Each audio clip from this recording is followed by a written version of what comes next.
The swamp fox was one of the biggest problems for British troops.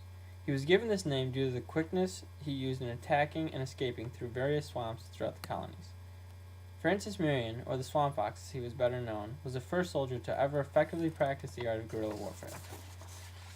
In the next few moments, I would like to tell you about the amazing story of one of our nation's greatest patriots. First, let's begin by talking about Francis Marion's military career. Marion was born in 1732 in Winnia, South Carolina. According to AmericanRevWar.com, Marion's military career began in 1761, when he led a successful attack on the Cherokee. In 1775, Marion was promoted to captain of the South Carolina militia, where he commanded the seizure of British posts and forts in the colonies. While the colonists gathered together and attacked British forts and posts across the colonies, British soldiers steadily advanced towards Charleston, where they gained control of the Carolinas. Shortly after the start of the war, the British gained control of Charleston, and while anyone who could leave the city did, Marion stayed behind and formed a band of men who began to practice the art of guerrilla warfare on the British soldiers. According to AmericanRevWar.com, Marion and his men harassed British troops by staging small surprise attacks in which they captured small groups of British soldiers, sabotaged communications and supply lines, and rescued American prisoners.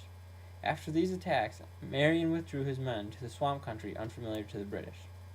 The swamp was the only place in the colonies where Francis Marion could move about freely without fear of being attacked or apprehended by the British. This allowed him to carefully plan his next step in the Revolution. According to Amy Crawford, in November of 1780, Marion earned the nickname he's remembered by today.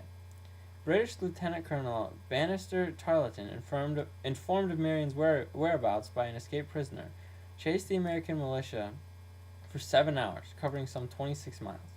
Marion escaped into a swamp, and Tarleton gave up, cursing, "As for this damned old fox, the devil himself could not catch him." The story got around, and soon the locals who loathed the British occupation were cheering for the swamp fox. Francis Marion soon became one of the most famous of patriots, as he created more havoc for the British occupants than any other before him. From the start of the war until the end, Francis Marion was one of the most influential and key reasons to the success of the colonists. With the attacks on the British known through the lands by both Americans and British, Marion became one of the most famous of all soldiers during the war. Towards the end of the war, Marion's exploits were known throughout the world. His nickname, Swamp Fox, struck fear into any British soldiers who were anywhere near the Carolinas. AmericanRevWar.com states that near the end of the war, Marion and American General Nathan Greene joined forces. In 1781, they successfully fought at the Battle of Eutaw Springs and forced the British retreat into North Carolina.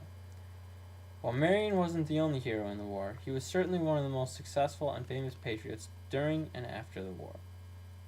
Francis Marion had a strong start in his military career, and quickly earned the respect of soldiers all over as a great military leader.